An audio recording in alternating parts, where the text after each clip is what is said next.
Senhor, louvado seja o teu santo nome, Pai. Quão magnífico tu és, meu Deus, quão maravilhoso, ó Pai.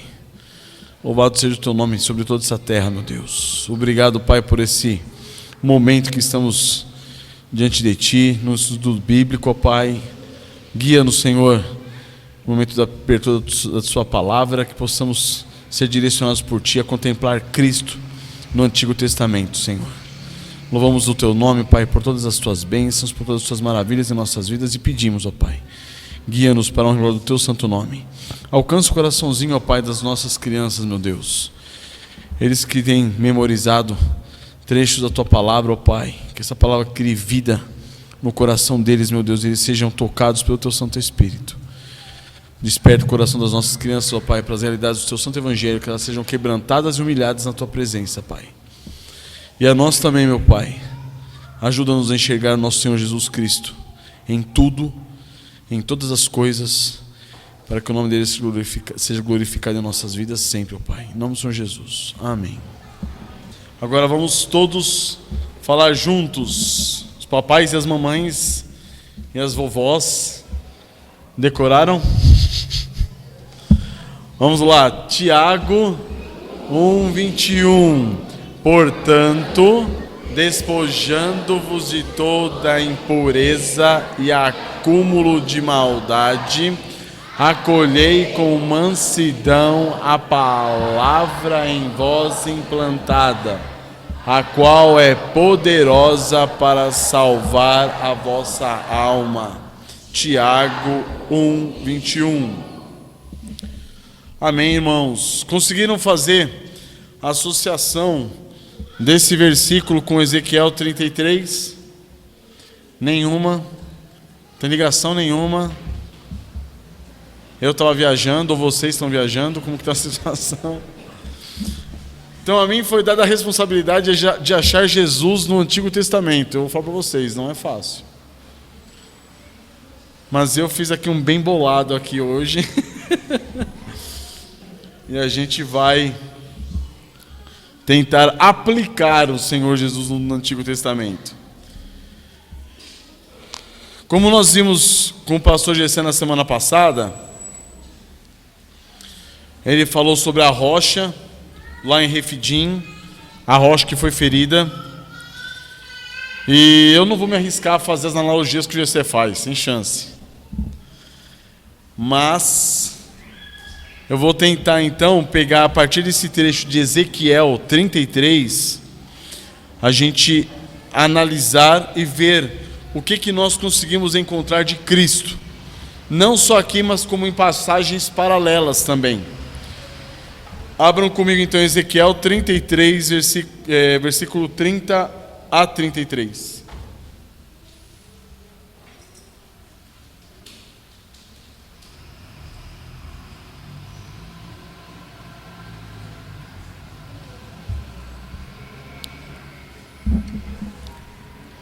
Então em Ezequiel 33, nós temos: quanto a ti, ó filho do homem, os filhos do teu povo falam de ti junto aos muros e nas portas das casas. Fala um com o outro, cada um a seu irmão, dizendo: vinde, peço-vos, e ouvi qual é a palavra que procede do Senhor.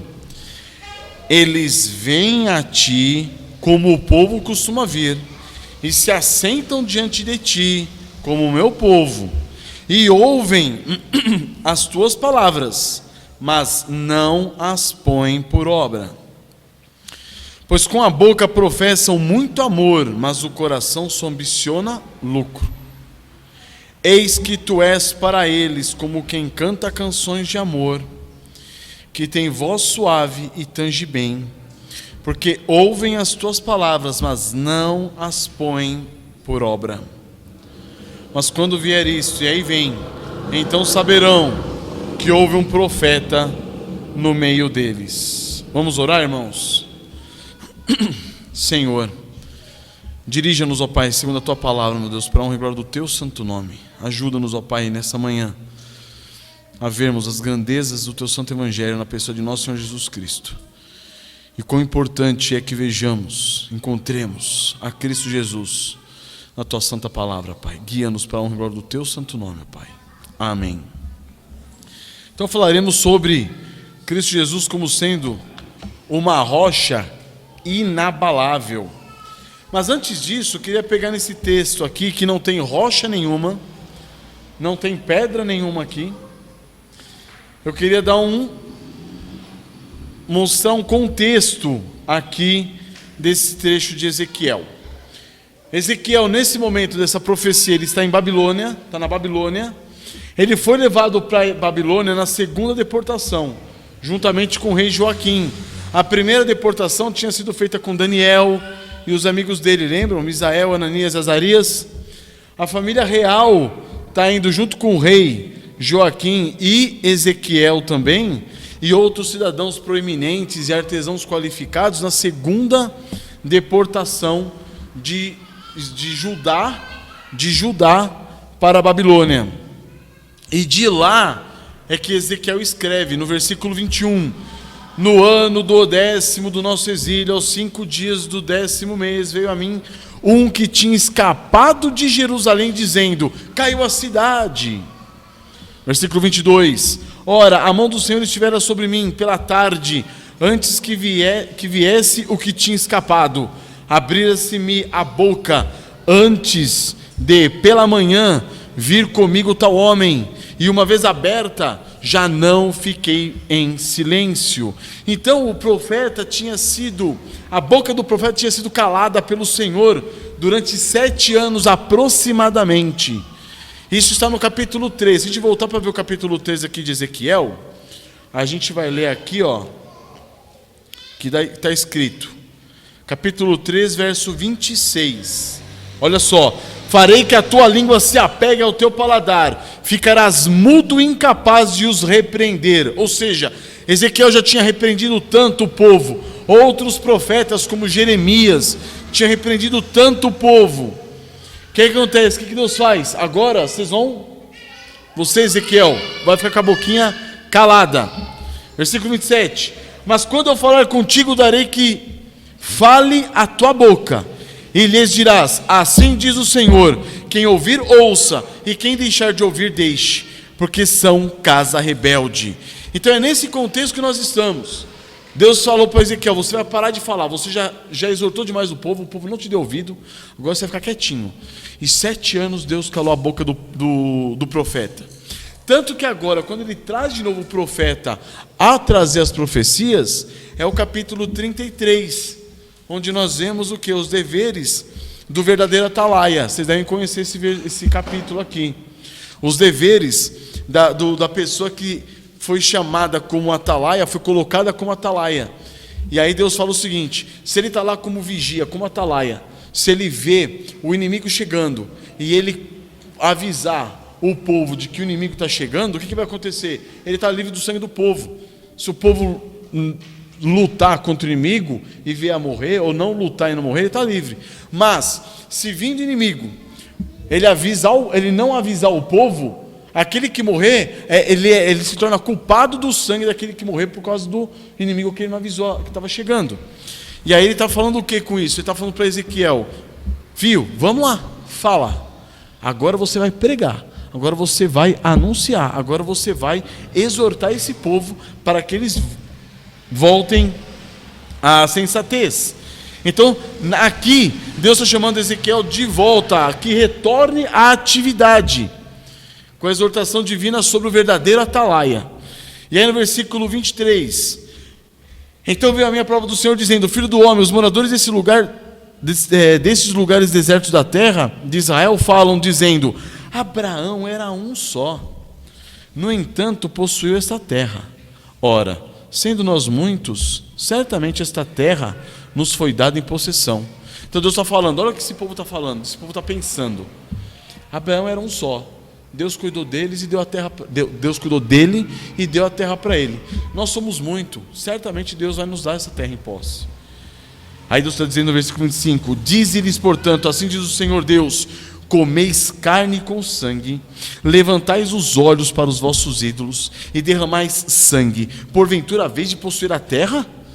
Vós vos estribais sobre a vossa espada, cometeis abominações e contamina cada um a mulher do seu próximo, e possuireis a terra? Assim lhes dirás: assim diz o Senhor Deus, tão certo como eu vivo, os que estiverem em lugares desertos cairão à espada, e o que estiver em campo aberto o entregarei às feras, para que o devorem, e os que estiverem em fortalezas em cavernas morrerão de peste. Tornarei a terra em desolação e espanto, e será humilhado o orgulho do seu poder. Os montes de Israel ficarão tão desolados que ninguém passará por eles. Então saberão que eu sou o Senhor, quando eu tornar a terra em desolação e espanto, porque por todas as abominações que cometeram. Então o que está acontecendo? No versículo 21 nós vemos o quê? Um homem que fugiu da última investida de Nabucodonosor em Israel. E ele foge dizendo: caiu a cidade, acabou. Agora acabou, não tem mais. O que sobrou lá foi um pouquinho de gato pingado, mas o mesmo que sobraram fugiram para onde? Para o Egito. Ainda levaram consigo ainda Jeremias, ou seja, acabou. Jerusalém caiu, a cidade caiu, já não tem mais nada. Mas o povo arrogantemente no exílio está falando: não, certamente Deus deu a terra para Abraão, nós somos muito, Abraão era um só, Deus vai dar a terra em possessão de volta para nós. E Deus está falando: não. É desolação em cima de desolação. É nesse contexto, irmãos, que nós chegamos no versículo 30. O que acontece? Quanto a ti, ó filho do homem, os filhos do teu povo falam de ti junto aos muros e nas portas das casas.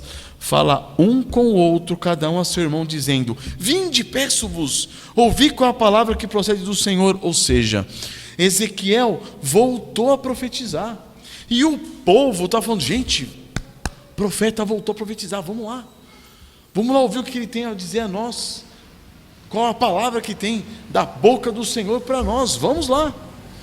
E Deus fala aqui, para Ezequiel 31: eles vêm a ti como o povo costuma vir, e se assentam diante de ti como o meu povo, e ouvem as tuas palavras, mas não as põem por obra. Esse povo está querendo ouvir, esse povo está ansioso por ouvir a voz de quem? Do Senhor. Por meio de quem? Do profeta. Que profeta? Profeta do Senhor. Mas aí o que acontece? Quando chega na hora do vamos ver, eles ouvem as minhas palavras, mas não as põem por obra. Pois com a boca professam o quê? Muito amor, mas o coração só ambiciona o quê? Lucro pessoal. Eis que tu és para ele como quem canta canções de amor, que tem voz suave e tange bem. Ou seja, tu, Ezequiel, tu és para eles como alguém que está cantando. Eles estão se divertindo com a profecia com as palavras que eu estou colocando na sua boca para você levar a eles. É isso que tem, é desse modo que eles têm visto Ezequiel. E aí chega um pouco mais à frente e diz: porque ouvem as tuas palavras, mas não as põem por obra. E Deus diz ainda: mas quando vier isso, e aí vem, então saberão que houve no meio deles um profeta. Então, irmãos, eu lhes pergunto agora: qual relação tem esse trecho com a passagem de Mateus que eu indiquei para vocês? Vocês chegaram a ler? Mateus 7, de 24 a 27? Alguém leu? É constrangedor perguntar se alguém leu? Pedir para levantarem as mãos? Senhor amado. Mas vamos lá, que associação nós podemos fazer com esse trecho de Mateus capítulo 7, verso 24 a 27? Alguém pode me dizer?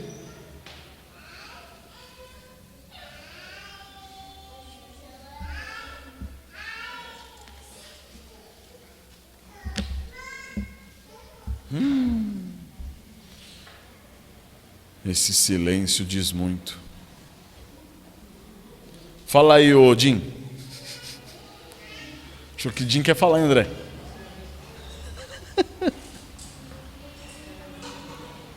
Vamos lá, irmãos, Mateus 7. Mateus 7, irmãos, é o último capítulo que se refere ao Sermão do Monte, correto? E a passagem do 24 e 27 é a última passagem que Jesus, da fala de Jesus. Tanto que no versículo 8 é o encerramento. E aí o versículo 28, diz: quando Jesus acabou de proferir essas palavras, estavam as multidões maravilhadas de sua doutrina, porque ele as ensinava como quem tem autoridade e não como os escribas. Então a última palavra de Jesus com respeito ao Sermão do Monte foi: todo aquele, pois, que ouve estas minhas palavras e as põe em prática, será comparado a um homem prudente, que edificou sua casa sobre a rocha. Vimos a rocha aqui agora. Tem uma rocha aqui. E caiu a chuva, transbordaram os rios, sopraram os ventos e deram com ímpeto contra aquela casa, que não caiu, porque foi edificada sobre a rocha. E todo aquele que ouve essas minhas palavras e não as pratica, será comparado a um homem insensato que edificou sua casa sobre a areia. E caiu a chuva, transbordaram os rios, sopraram os ventos e deram com ímpeto contra aquela casa, e ela desabou, sendo grande a sua ruína. Então, irmãos, qual relação nós temos em Ezequiel 33 com Mateus 7, 24? André, o microfone para o Kaique. Valeu, irmãozão. Obrigado. Tanto um como o outro, Deus estava não, aqui no final do Sermão do Monte, o Senhor Jesus Cristo, né? É uma coisa bem óbvia, mas sim, o Senhor Jesus Cristo, ele adverte sobre a imprudência daqueles que ouviriam as palavras dele, né, e não colocariam por obras. E aqui também Ezequiel a mesma coisa. Sim. Sendo que no Sermão do Monte, Mateus, as palavras de Jesus são extremamente pesadas, né? Amém. Então essa é uma relação, correto? Quando nós terminamos Ezequiel 33, fala lá: mas quando vier isso aí vem, então saberão que houve no meio deles um profeta. E é interessante a gente perceber que Jesus está falando isso justamente quando ele acaba de falar sobre quem? Mateus 7, do 15 ao 23. Ele está falando sobre quem? Os falsos profetas. Olha que interessante. Quando a gente pega Ezequiel, a gente vai ver o povo o quê? Cheio de si, confiante em si, e dizendo o seguinte: não é bem por aí. Não, Deus nos deu a terra, por que ele tiraria a terra de nós? Não, para. Fica tranquilo. Se ele deu a terra para Abraão, que era um só, quanto mais nós que somos muitos agora, somos descendentes dele. Ou seja, a confiança daquele povo estava em quem?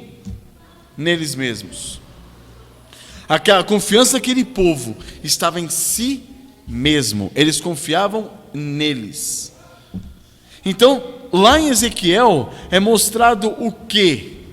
Vocês estão dispostos a vir até mim, Deus está falando, ouvir o meu profeta, ouvir as minhas palavras, as minhas exortações de admoestações, só que elas têm sido para vocês como o quê? Canções, coisas assim que trazem prazer. Já viu canções? Você já parou para ouvir alguns hinos e você acaba de ouvir o hino, você não sabe o que estava escrito no hino? Você não sabe a mensagem que continha o hino? Você até cantou o hino, mas você não sabe o que a mensagem estava no hino. Por quê? Porque você se deixa levar pelo quê? Pela melodia da música, não pela mensagem da música. Deus está falando aqui a mesma coisa. Eles estão se deixando levar pelo quê? Pela profecia, pela profetada de Ezequiel. Mas eles estavam se importando com o que Ezequiel estava falando? Não. Eles não estavam nem aí com isso. Eles estavam preocupados com o quê? Em apaziguar as suas consciências. E era assim que eles apaziguavam. Como? Cumprindo, atentando e pondo por obras aquilo que eles estavam ouvindo? Não. Ignorando completamente. Então, irmãos, é sobre isso que Jesus também está falando, um pouco antes, com os falsos profetas. Eles eram o tipo de pessoas que faziam o quê? Eles amavam estar diante do Senhor. Era a coisa mais linda do mundo. É bom estar diante do Senhor. É bom pregar o santo evangelho do Senhor. É bom, é ótimo. É ótimo chamar Senhor, Senhor. Porventura não profetizamos em teu nome? Em teu nome não expelimos muitos demônios? Em teu nome não fizemos muitos milagres? Olha que maravilha que é isso. É fantástico estar na presença do Senhor. Era isso que o povo de Israel fazia com Ezequiel. É maravilhoso estar aos pés de Ezequiel ouvindo o quê? A profecia dada pelo Senhor, a palavra do Senhor. E aqui os falsos profetas, a situação é a mesma. É maravilhoso estar diante do Senhor. Mas e aí? Apartai-vos de mim, vós que praticais o quê? Aquilo que eu vos mando? Não, praticais a iniquidade. Olha a diferença. Porque, irmãos, ser religioso é fácil. Ser religioso é simples. E ser religioso, você não precisa estar em Cristo. Você não precisa, para ser religioso, você não precisa carregar a cruz de Cristo. Para ser religioso, você não precisa mortificar a si mesmo. Você não precisa negar a si mesmo. Você não precisa nada disso. Por isso que aqueles homens disseram: Senhor, Senhor, nós temos levado o seu vitupério. Foi isso que eles disseram? Nós temos sido perseguidos pelo teu nome. Foi isso que disseram. Então, irmãos, fazer essas maravilhas que esses falsos profetas faziam é o que muitas vezes nós fazemos. Eu estou indo à igreja, eu tenho lido, eu tenho estudado, eu tenho lido muitos livros, eu tenho feito isso e aquilo, meu devocional, meu culto doméstico. Mas aí Jesus fala o quê? Todo aquele, pois, que ouve estas minhas palavras e as pratica, será comparado a um homem prudente que edificou a sua casa sobre a rocha. E eu vou dizer para vocês, quais foram as palavras que Jesus disse? As palavras mais difíceis do Novo Testamento. Voltem um pouquinho.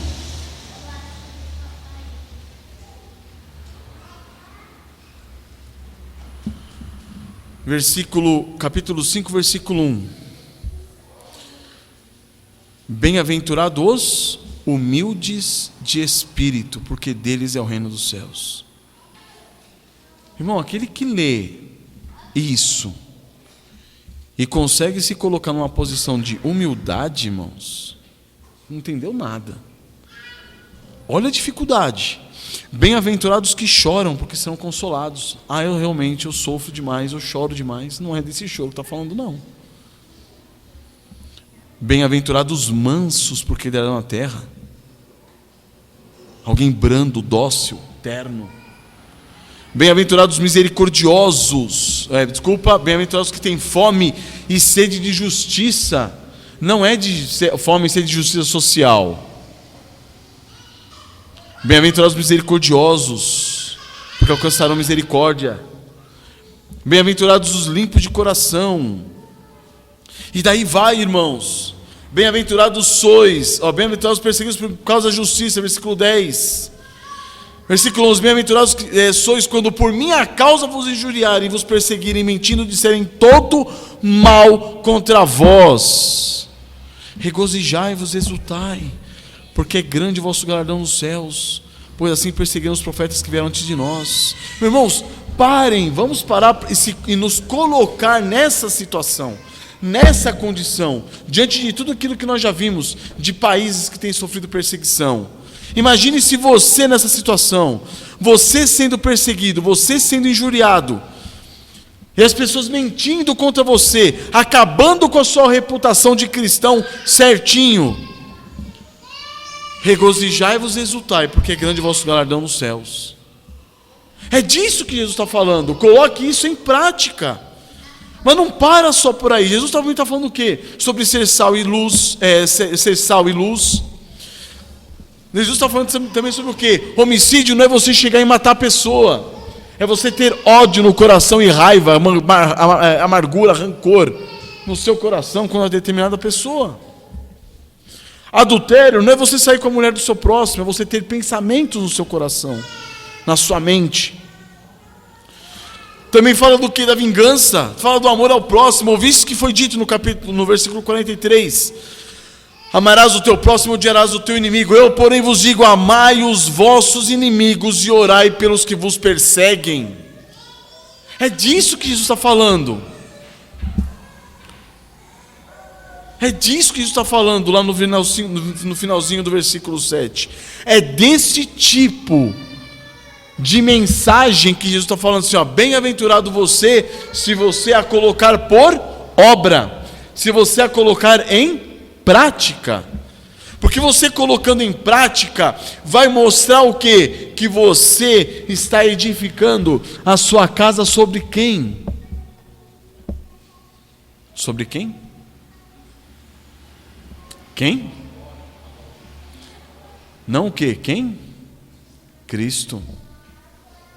Amém, irmãos? Fala, André. A gente não tem como a gente ver o Antigo Testamento falando dos profetas sem fazer uma associação ao Senhor Jesus. A gente vê por várias vezes o Senhor Jesus falando com o povo e com os religiosos da época, assim como os profetas fizeram. E assim, era impressionante. Hoje, né, nós podemos falar isso porque Cristo nos alcançou. Mas essas pessoas estavam ouvindo a palavra de Deus, vindo da boca de Deus, e não tinham olhos para ver, não tinham ouvidos para ouvir. Então eles estavam ali sentados e escutando aquilo que Deus estava trazendo, falando: não, vocês não vão voltar, as coisas não vai ser desse jeito. E eles: não, é ao contrário, logo a gente está lá, Deus deu essa terra para nós, é nossa. Então a gente vê a mesma situação de quando Jesus vai falando com aquelas pessoas, e assim, a gente vê em algumas passagens Jesus tentando, quase que implorando, parece que ele está quase que implorando, falando: não, mas se eu desse testemunho de mim mesmo, meu testemunho não era válido, quem está dando testemunho é Deus. E ele vai falando ali com os religiosos, mas assim, aquelas palavras se tornaram o motivador com muito mais força depois deles virem e matarem o Senhor Jesus. Sim. Assim como aconteceu com vários profetas. Amém. Então nós vemos aqui, amém, exatamente. Então nós vemos nesse trecho de Mateus capítulo 7, não é um trecho do Velho Testamento. Nós não estamos encontrando Cristo no Velho Testamento, mas nós estamos encontrando Cristo no Novo Testamento, à luz do Velho Testamento. O que aconteceu com aqueles homens lá no exílio, na Babilônia, juntamente com Ezequiel, onde eles estavam fundamentando a vida, a confiança? Na areia. Na areia do quê? Dos seus próprios desempenhos, da sua própria confiança. Confiança na sua raiz genealógica de Abraão, confiança em si mesmos. Agora, e o que acontece conosco, irmãos? Onde estamos firmando a nossa confiança? A questão aqui é: todo aquele que ouve estas minhas palavras e as pratica. O que é praticar a palavra do Senhor? O que é colocar a palavra do Senhor em prática? É aqui que nós vamos para onde? Para Tiago. Por que nós memorizamos então o versículo 21 de Tiago capítulo 1? Vamos abrir lá em Tiago. Queria só fazer uma observação aqui. Faça observação, Kaique. Brincadeira. Quando a gente vê aqui em Ezequiel o povo, né, falando que ouvindo de qualquer maneira a palavra de Deus e tal. E quando o Senhor disse sobre aquela questão deles falarem sobre... deles pensarem, né, que eles são filhos de Abraão, e por causa disso eles se confiarem, eles depositarem a confiança também nisso, né? Uhum. Parece que dá a entender que eles meio que colocavam Deus contra ele mesmo, né? Como não, assim? porque eles falavam assim, se Deus já prometeu para Abraão tal coisa,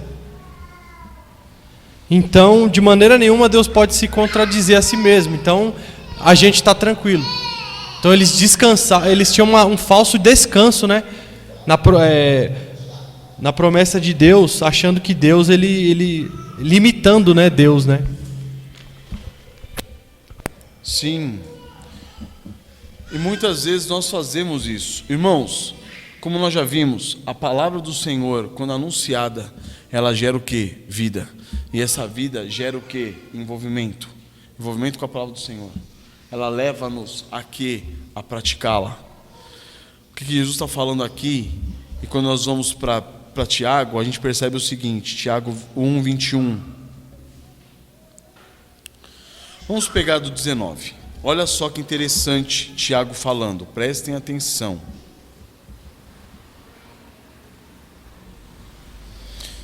(1:19) 1:19. Sabeis estas coisas, meus amados irmãos.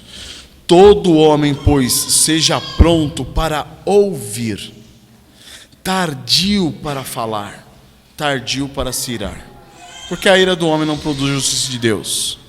Portanto, despojando-vos de toda impureza e acúmulo de maldade, acolhei com mansidão a palavra em vós implantada, a qual é poderosa para salvar a vossa alma. E aí ele continua: tornai-vos, pois, praticantes da palavra e não somente ouvintes, enganando-vos a vós mesmos.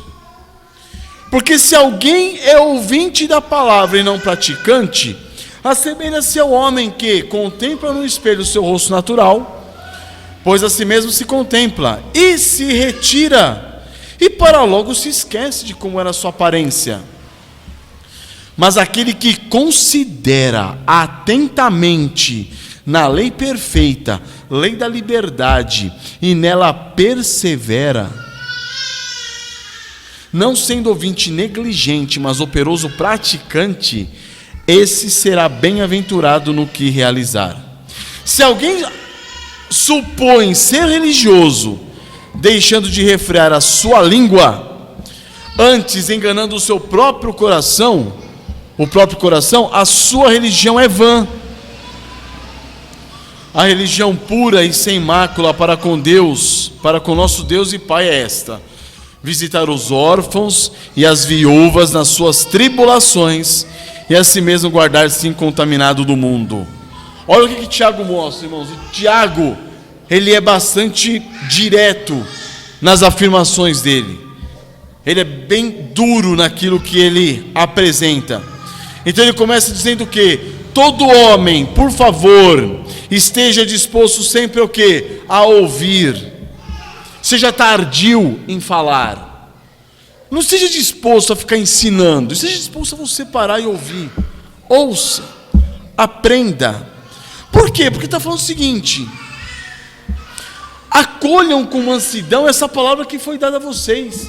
E esse mansidão, nessa palavra mansidão, está incluso também o quê? Com avidez, com calor. Acolham na condição do quê? De servos.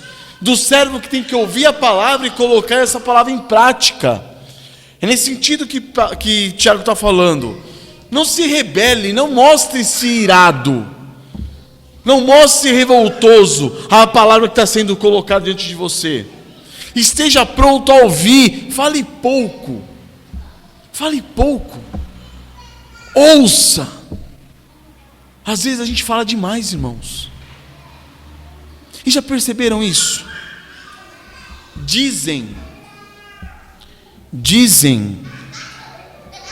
que nós com o passar do tempo, nós como sociedade humana, nós deixamos de aprender, inclusive a conversar. Inclusive a conversar. Por quê? Porque numa conversa você lembra mais do que você falou do que o que o outro falou. Já perceberam isso? Eu conversei com fulano, é mesmo? O que vocês conversaram? Ele disse isso. E você? Eu disse isso. Teve uma hora que ele comentou isso, eu falei isso. Por que disso? Porque deixa claro e evidente que na conversa você não está disposto a ouvir. Está disposto só a falar.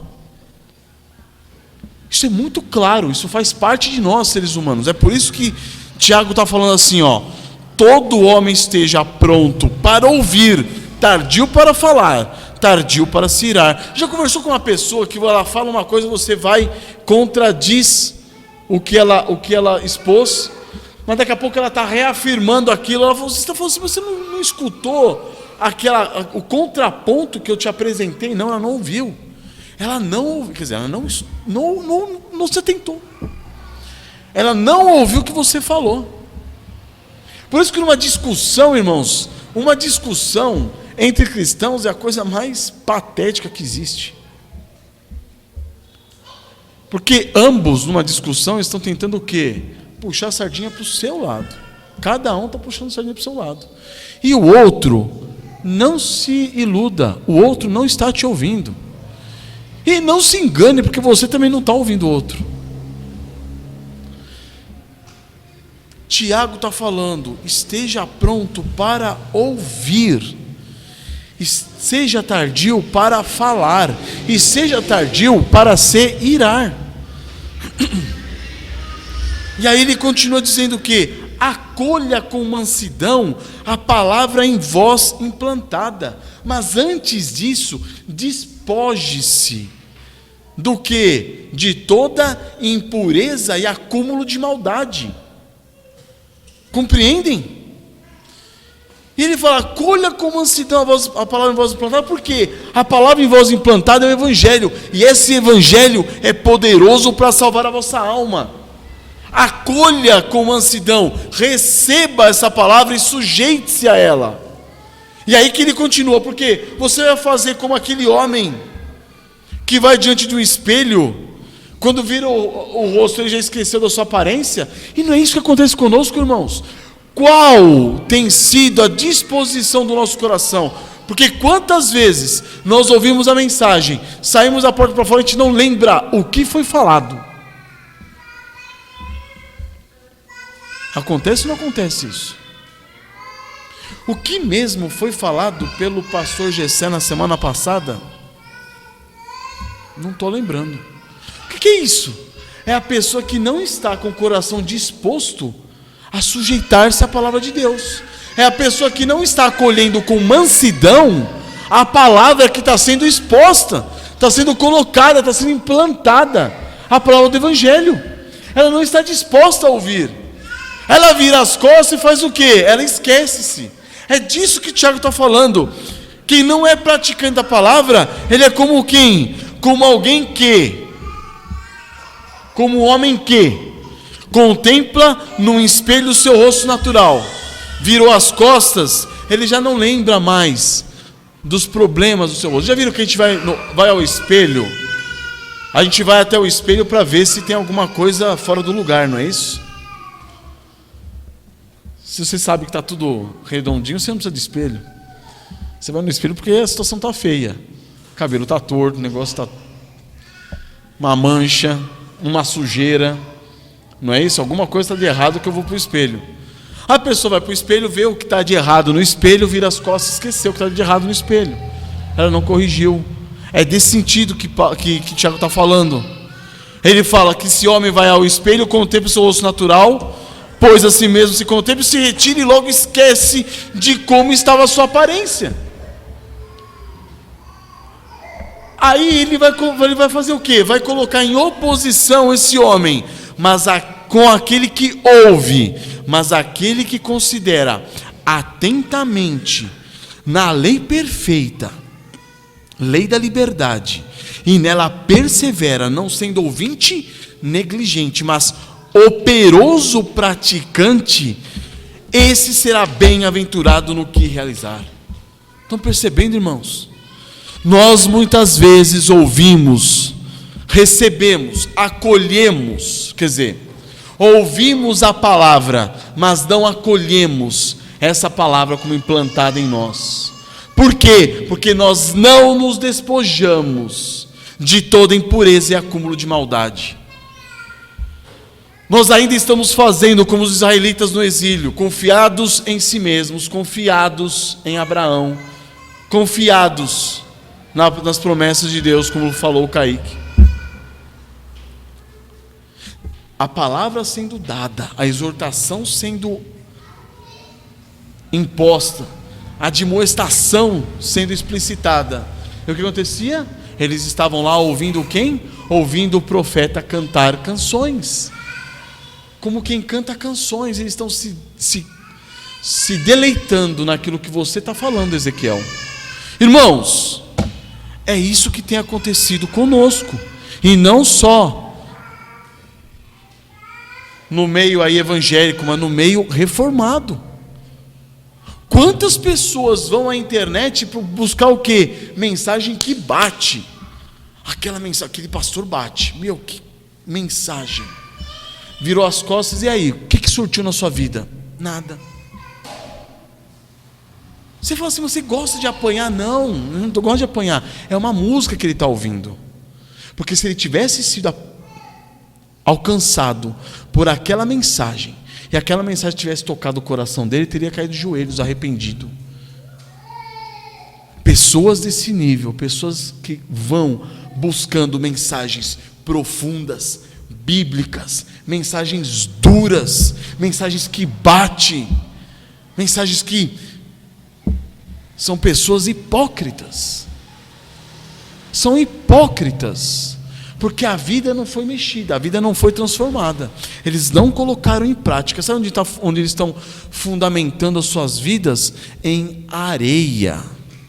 Irmãos, quantas e quantas vezes nós vamos atrás de uma mensagem, esperando o quê? Conceitos, teologia, doutrina e vida. Aquela mensagem tem te humilhado? Aquela mensagem tem te quebrantado? Para que prestou? Para que prestou? Não prestou para nada. Estão entendendo, irmãos? Então é nesse aspecto que Tiago está mostrando para nós o que? Acolhei com o que, gente? Vamos lá. Acolhei com mansidão a palavra em vós implantada. Por quê? A qual é poderosa para salvar a vossa alma.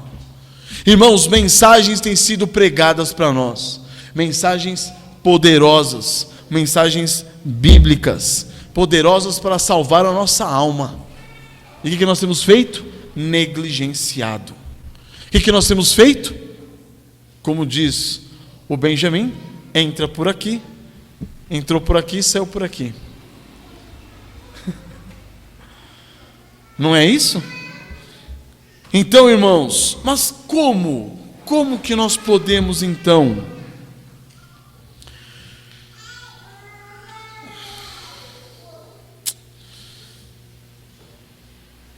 abram comigo em Hebreus.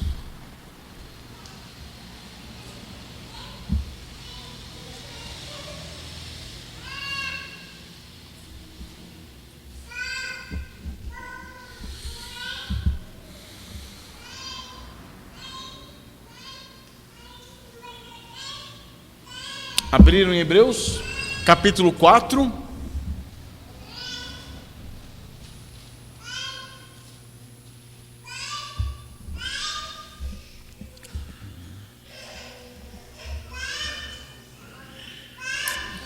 Aqui, não sei se vocês conhecem esse contexto aqui de Hebreus, mas no capítulo 3,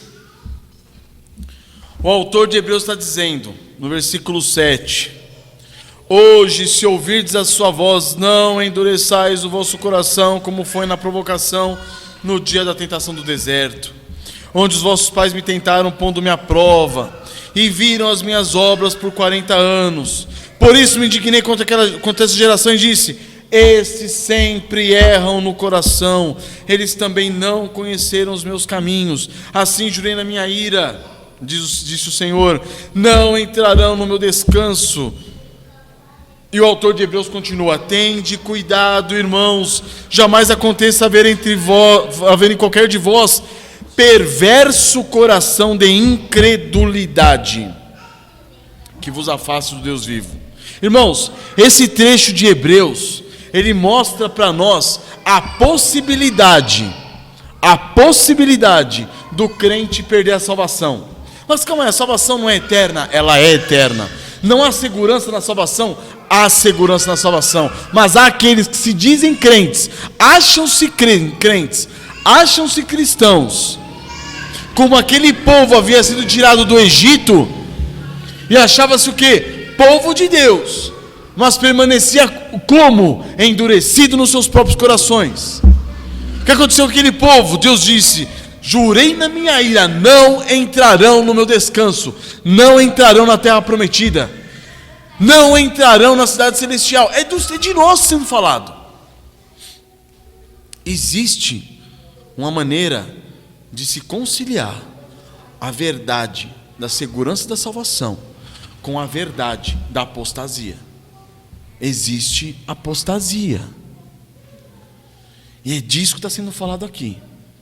Uma das características da apostasia, sabe qual que é?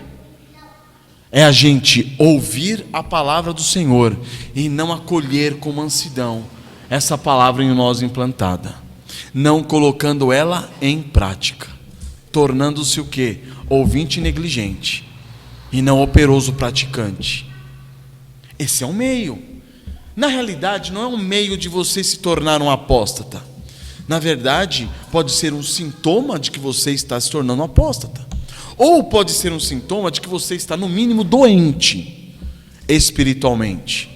Como cristão, você está doente espiritualmente. Porque como um religioso, você não está disposto. Se você for um religioso, você não está disposto em colocar a palavra do Senhor em prática. Colocar a palavra do Senhor em prática, irmãos, é sujeitar-se a quem? Ao senhorio de Cristo. É por isso que aquele que coloca a palavra do Senhor em prática é comparado a alguém que está construindo sobre a rocha. E a rocha se torna o quê? Um fundamento inabalável, porque ele está fundamentando sua vida em quem? Em Cristo Jesus. E o que não fundamenta, o que ouve a palavra e não a põe em prática? O que ouve a palavra e não a põe em prática é porque nele não houve fé. É isso que está mostrando em Hebreus. Continuemos. Olha só. Tende cuidado, irmãos, jamais aconteça haver em qualquer de vós perverso coração de incredulidade que vos afaste do Deus vivo. Pelo contrário, exortai-vos mutuamente cada dia durante o tempo que se chama hoje, a fim de que nenhum de vós seja endurecido pelo engano do pecado. Porque nos temos tornado participantes de Cristo, se de fato guardarmos firmes até o fim a confiança ou a fé que desde o princípio tivemos. Enquanto se diz hoje, se ouvirdes a sua voz, não endureçais o vosso coração como foi na provocação, está falando o quê? Hoje, se você ouvir a voz do Senhor, não endureça o coração. Porque a pessoa que ouve a voz do Senhor e não coloca em prática, é a pessoa que endureceu seu coração. A pessoa que tem ouvido a voz do Senhor e endurecido o seu coração, irmãos, tem cegado os seus olhos para as exortações da palavra de Deus. Estão percebendo isso? Como que uma pessoa dessa pode estar fundamentada em Cristo? Porque o fundamento do endurecimento do coração é a incredulidade. É disso que o autor de Hebreus continua falando. Ora, 16, quais os que tendo ouvido se rebelaram? Não foram de fato todos os que saíram do Egito por intermédio de Moisés? E contra quem se indignou por 40 anos? Não foi contra os que pecaram, cujos cadáveres caíram no deserto? E contra quem jurou que não entrariam no seu descanso, senão contra os que foram desobedientes? Tem outra versão que diz incrédulos. E aí ele vai continuar: vemos, pois, que não puderam entrar Por causa da incredulidade. Sabe o que faz nós ouvirmos a palavra do Senhor, sairmos e esquecermos, não levarmos em conta e não colocarmos essa palavra em prática? A incredulidade. E aí nós vamos chegar no versículo que nós queremos. Não chegamos ainda. Calma, André, controle-se. Fala, pode falar. Uma coisa que chamou a atenção aqui na própria sequência aqui de Tiago foi o seguinte, porque no verso 23 diz, porque se alguém é ouvinte da palavra e não praticante, assemelha-se ao homem que contempla no espelho o seu rosto natural, pois a si mesmo se contempla e se retira e para logo se esquece de como era a sua aparência. Mas aquele que considera atentamente na lei perfeita, a lei da liberdade, e nela persevera, não sendo ouvinte negligente, mas operoso praticante, esse será bem-aventurado no que realizar. Se alguém supõe ser religioso, deixando de refrear a língua, antes enganando o próprio coração, a sua religião é vã. A religião pura e sem mácula para com Deus e Pai é esta: visitar os órfãos e as viúvas nas tribulações e a si mesmo guardar-se incontaminado do mundo. A gente pega nessa sequência aqui, a gente vê o seguinte, ele fala, se o homem que contempla e logo sai e esquece, é aquele que não é operoso, não é o praticante. Ou seja, o contrário é aquele que sempre está se vendo. E então, a gente olhando para essa figura, o operoso é aquele que medita na tua palavra de dia e de noite, que se olha, se contempla e vê a sua imperfeição. E cai dobrado, prostrado, caído, quebrantado diante do Senhor. Exatamente. Diante do Senhor. E Exato. aí uma coisinha que eu lembrei, em João capítulo 17, verso 17, diz assim, Jesus falando na oração sacerdotal: santifica-os na verdade, a tua palavra é a verdade. Amém. Amém, é exatamente isso. Então o que acontece? Aquele que não está disposto a avaliar a si mesmo, a examinar a si mesmo, essa pessoa não está disposta a ouvir a palavra e acolher com mansidão essa palavra que está sendo implantada em vós. Está entendendo?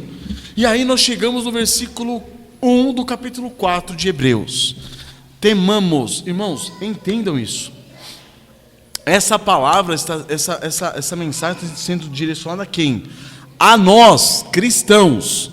Temamos, portanto, que, sendo-nos deixada a promessa de entrar no descanso de Deus, suceda parecer que algum de vós tenha falhado. Estão percebendo a possibilidade de apostasia? Não a apostasia de alguém, de um cristão que realmente está em Cristo, mas de um religioso que se engana achando estar em Cristo. Esse é o ponto. Irmãos, uma característica fundamental do cristão é aquilo que o André acabou de expor para a gente agora. O que? Ele está sempre se avaliando, sempre se analisando, sempre se examinando à luz do Santo Evangelho. Não é uma pessoa introspectiva. Não é disso que está sendo falado, tá? Não é uma pessoa que entra para dentro de si e começa: ai meu Deus, eu estou perdido porque eu sou... Não. É uma pessoa que se avalia à luz do Santo Evangelho de Deus. É uma pessoa que está disposta a ouvir o Evangelho e falar assim: ponto, esse ponto da minha vida foi agora condenado pela palavra de Deus. E eu tenho que o quê? Me render aos pés da cruz de Cristo, me arrepender, confessar meus pecados e me voltar para o Senhor. É esse o ponto. Essa é a atitude do cristão. E aqui ele está falando o seguinte: temamos, portanto, que sendo nos deixada a promessa de entrar no descanso, suceda parecer o quê? Que algum de vós tenha falhado. Por quê? Porque passaram a vida toda construindo sobre areia. Irmãos, entendam, irmãos, essa areia não são coisas inúteis, coisas fúteis, mundanas, não. São areias retiradas daqui, irmãos. Quando você não se fundamenta em Cristo Jesus, se você se fundamenta em algum outro tipo de religiosidade, algum outro tipo de filosofia, de teologia, de doutrina vã, que não te leva a uma vida operosa, você está se fundamentando em quê? Em areia. Areia. Tudo aquilo que nós aprendemos, irmãos, das Sagradas Escrituras, tem que nos levar ao quebrantamento, à humilhação. Se não estiver acontecendo isso, você está fundamentando a sua vida em areia. Todo o ensinamento bíblico, todo o ensinamento da palavra de Deus, todo o ensinamento teológico, todo o ensinamento doutrinário do Evangelho tem que te levar ao quebrantamento, à humilhação, diante dos pés de Cristo. Se não estiver fazendo isso, você está fazendo o quê? Construindo em areia. Não é isso? Os irmãos que vieram da CCB, quanto tempo vocês ficaram construindo no quê? Areia. Nós que viemos do movimento pentecostal, quanto tempo ficamos fazendo o quê? Construindo em areia. Por quê? Porque nenhum desses movimentos religiosos nos levava a Cristo. Com reconhecimento de pecado, em humilhação, em quebrantamento. Nenhum desses movimentos. E infelizmente o movimento reformado está fazendo o quê? A mesma coisa hoje. Está nos levando a construir sobre o quê? Areia. Areia intelectual, areia filosófica, areia teológica, areia doutrinária. Estão entendendo? Porque se essa mensagem não nos levar para Cristo, estão construindo na areia. Fala, André. O irmão William abriu o culto hoje na parte da manhã falando exatamente sobre isso, né? O que Paulo fez em boa parte da vida dele, ainda sendo Saulo, como um fariseu, perseguindo a igreja, e ele sendo zeloso em algo que era vão. Amém. Porque quando o Senhor Jesus aparece para ele, fala: Saulo, Saulo, por que me persegues? Me persegues. Exatamente. Aí chegamos no versículo 2, que é o versículo que eu queria chegar. Porque também a nós foram anunciadas as boas novas. Olha o que o autor de Hebreus está dizendo. Olha só. Ele está falando, as boas novas foram anunciadas. Certo?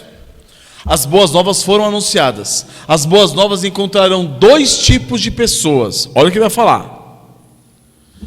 Porque também a nós foram anunciadas as boas novas, como se deu com eles. Mas a palavra que eles ouviram não lhes aproveitou, visto não ter sido acompanhada pela fé naqueles que a ouviram. Irmãos, a prova de que nós não estamos crendo na palavra anunciada é você não estar disposto a colocá-la em prática. É você não estar disposto a ser quebrantado por ela, a ser humilhado por ela. Essa é a prova. E aqui está diferenciando o que? As boas novas estão sendo anunciadas. Para quem? Para todos. Só que uns não a ouvem, não a recebem com fé. Outros a recebem com fé. Aqueles que a recebem com fé, essa palavra transforma. Essa palavra leva a pessoa ao quebrantamento e à humilhação. Leva a pessoa aos pés da rocha, que é Cristo. Leva essa pessoa a fundamentar a sua vida em Cristo. Aqueles que não a recebem com fé estão fazendo o quê? Rodando pelo deserto, até que acabe a sua vida, andando, ou melhor, construindo na areia. Essa é a figura que o autor de Hebreus nos traz, comparando a nossa situação com a situação do povo tirado do Egito.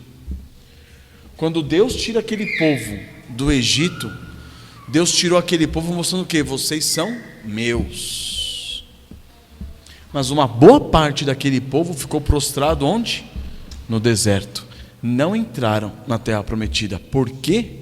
Por causa da incredulidade, dureza de coração, rebeldia. Irmãos, é isso que nos pode levar à apostasia. Acharmos que nós estamos em Cristo, acharmos que nós fomos convertidos, acharmos que Deus nos libertou, nos transportou do império das trevas para o reino do Filho do seu amor, e ficarmos onde? No limbo da hipocrisia religiosa. Onde vamos parar? Aqui. Não vamos chegar lá. Acabar aqui. Não vai para lá.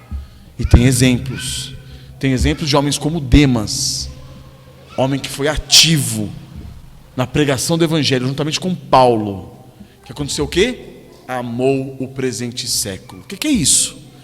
É olhar para trás e falar assim: mas no Egito tinha os alhos, as cebolas, os melões. Volta. E tem um trecho que Deus fala: esse povo, no seu coração, eles já voltaram para o Egito. Quem são esses? Crentes. Essas exortações são para nós, não são para outros. Então que estejamos dispostos a construir a nossa casa, a casa da nossa vida, sobre a rocha que é Cristo, sendo constantemente humilhados, quebrantados. Amém, irmãos?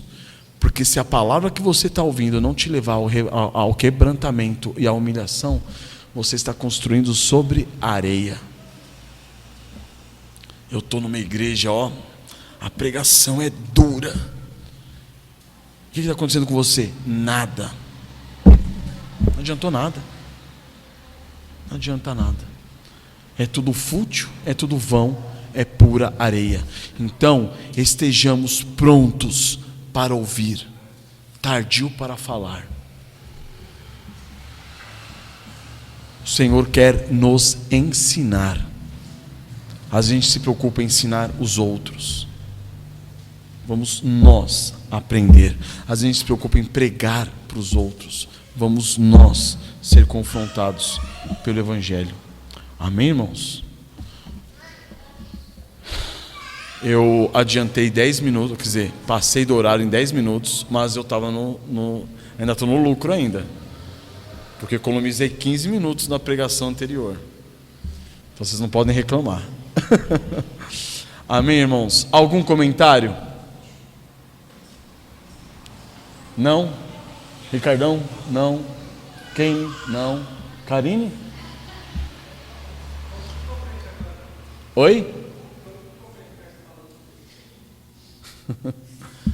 Amém, irmãos? Vamos agradecer ao Senhor então?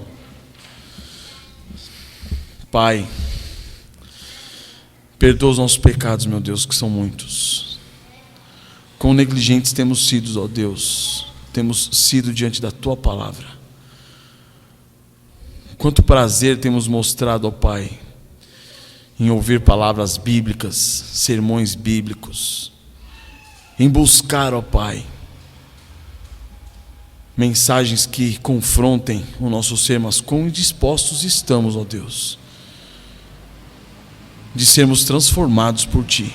Quão dispostos estamos de ter o nosso eu mortificado, de crucificar a nós mesmos. Ó Pai, tem misericórdia de nós.